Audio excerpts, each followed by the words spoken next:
తాపసార్చిత నేను పాపకర్ముడనంచు నాకు వంకలు బెట్టబోకు సుమ్మి.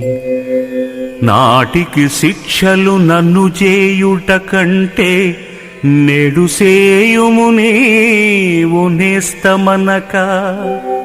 అతి భయంకరులైన యమదూతలకు నన్ను నొప్పగింపకుమయ్య ఉరగశయన. నీ దాసులను బట్టి నీవు దండింపంగ వద్దు వద్దనరెంత పెద్దలైనా. తండ్రివై నీవు పరపీడ తగులజేయ వాసిగల పేరు కపకీర్తి వచ్చునయ్యా. భూషణ వికాస శ్రీధర్మపుర నివాస దుష్ట